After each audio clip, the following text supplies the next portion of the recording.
गिरनार सनातन धर्मનું કેન્દ્રબિંદુ છે અને આ ગિરનારના અંદર મહાશિવરાત્રીનો જે મેળો ઉજવાય છે એ મહાશિવરાત્રીના મેળામાં લાખો ભક્તો અહીં આવે છે અને લાખો ભક્તો જે આવે છે ભક્તિનું ભાથું બાંધીને જાય છે।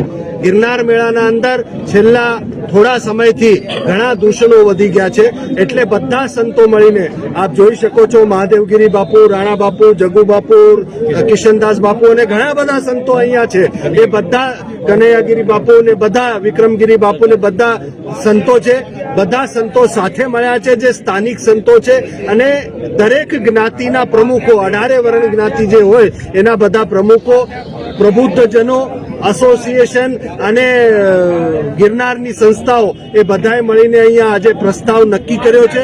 एना मुख्य मुद्दाओ छे। पहेलो मुद्दो के गिरनारना रवाडीनी अंदर विधर्मीनी जे बगी वापरवामां आवे छे न वापरवामां आवे जेथी करीने पवित्रता जे भंग थाय छे नहीं थाय। बीजो मुद्दो गिरनारना आ शिवरात्रीना मेळाना अंदर कोईपण विधर्मीने स्टॉल आपवामां न आवे जेथी करीने अमारा बेन दीकरीओनी सुरक्षा अने पवित्रता भंग करवामां जे आ बधुं थाय छे न थाय। अने त्रीजी वात महादेवगिरी बापू अने चकाचक बापू एमना उपर जे हुमलो करवा माटे 50-60 साधुओ गया था तो ए सनातन विरोधना जे कई एमना प्रकार हशे एने अमे वखोड़ीए छे बधा संतो मळीने अने वखोड़वा माटे ज अमे अहींया 3 तारीखे बहु मोटुं सनातन सम्मेलन अहींया बोलावी रह्या छे अने पछी एक अमारी औपचारिक रेली અહીંથી દત્ત ચોક સુધી જશે। અમે અખાડામાં પ્રસ્તાવ આપશું અને તંત્રને પ્રસ્તાવ આપશું। અખાડાને જે પ્રસ્તાવ આપશું એમાં વિધર્મીની બગી ના વાપરે એના માટે અને તંત્રને જે પ્રસ્તાવ આપશું એના અંદર અમારું ખાસ કહેવાનું હશે કે આપ અહીંયા કોઈને વિધર્મીઓને સ્ટોલ ના આપો।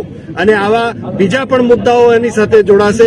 વ્યાપારી એસોસિએશનની જે માંગ છે કે પ્લાસ્ટિક બંધ થવો જ જોઈએ પણ મહાશિવરાત્રીના માટે થોડુંક મોકૂફ રાખીને પછી તમે આને કરો તો એ પણ વાતોને અમે સમર્થન આપીને આગળ બધા વધી રહ્યા છે।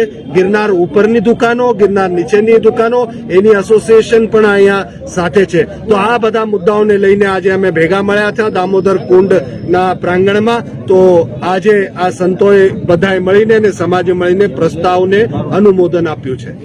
ભવનાથ વિસ્તારની અંદરનો એક વિડીયો વાયરલ થયો છે। આપની પણ માંગ છે કે વેજ ઝોન જાહેર હા, ત્રીજો મુદ્દો જે આમાં જોડવાનો છે એ વેજ ઝોનની અમારી પહેલેથી જ માગણી છે કે ગિરનારને જેમ અયોધ્યાના અંદર, કૃષ્ણભૂમિના અંદર, બનારસના અંદર એક ક્ષેત્રને વેજ ઝોન તરીકે સરકારે જાહેર કર્યો એમ ગિરનારના આખા ક્ષેત્રને વેજ ઝોન તરીકે જાહેર કરવામાં આવે।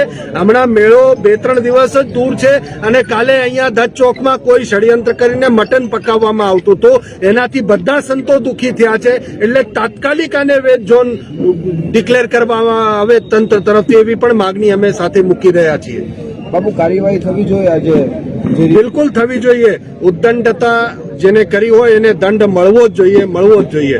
હવે આગળની વાત મહાદેવગીરી બાપુ કહેશે। જય ગિરનાર।